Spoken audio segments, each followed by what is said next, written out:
बाबर आजम मगर क्या है, लेंथ को रीड नहीं कर सके।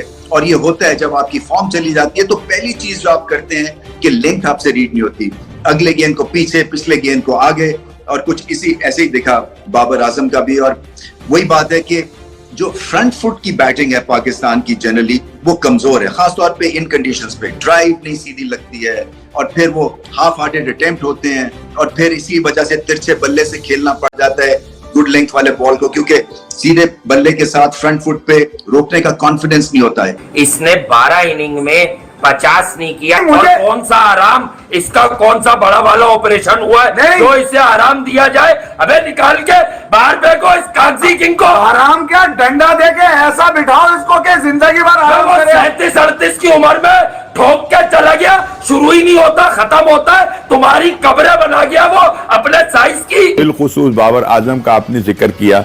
बाबर आजम, जाहिर है कि बाबर आजम शायद अब अपनी क्रिकेट पर कम और इश्तहारात के ऊपर ज्यादा जोर दे रहे हैं और वो वहीं पर जो है अपने दिमाग को लगाए बैठे हैं, वरना उनको ये मालूम है कि मैं अब कहां फंसता हूं, किन लोगों ने मुझे कहां कहां मार्क कर लिया है, ठीक है ना।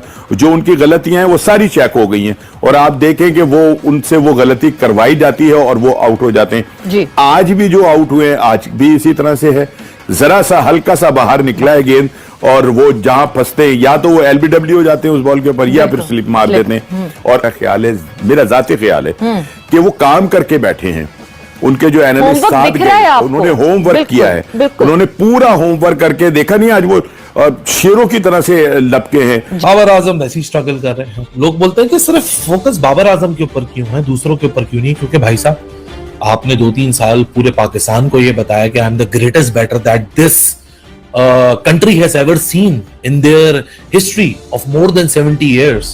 लेफ्ट आर्म स्पिनर को आप नहीं खेल सकते, पेसर को आप नहीं खेल सकते, कॉन्फिडेंस आपके पास नहीं है। आज बाबर के करियर की one of the purest innings थी, मतलब इतना ज्यादा confidence shake up Babar Azam का रीसेंट टाइम्स में मैंने नहीं देखा जो आज बाबर आजम इतने शेकी लगे, इतने अंडर कॉन्फिडेंट लगे।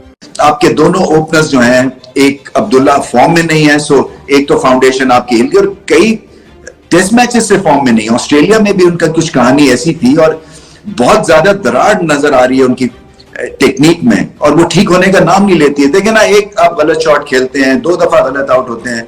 इन्होंने तो जैसे कि स्लिप कॉर्डन का ठेका ले लिया अनफॉर्चुनेटली, और कुछ करना पड़ेगा। इन स्विंग पे भी आउट हो रहे हैं, आउट स्विंग पे भी आउट हो रहे हैं।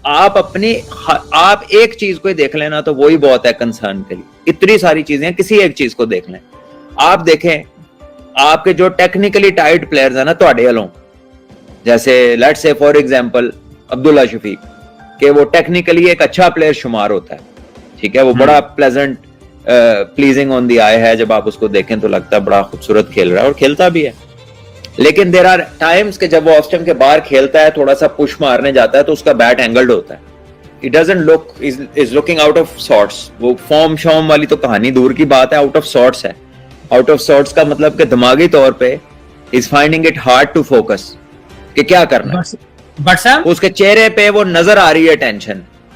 जलालत की इंतहा पर पहुंच चुकी है पाकिस्तान की क्रिकेट टीम। अल्फाज खत्म हो चुके हैं कि किस तरह से इनको अब कहा भी कुछ जाए, क्योंकि हर रोज एक नया लो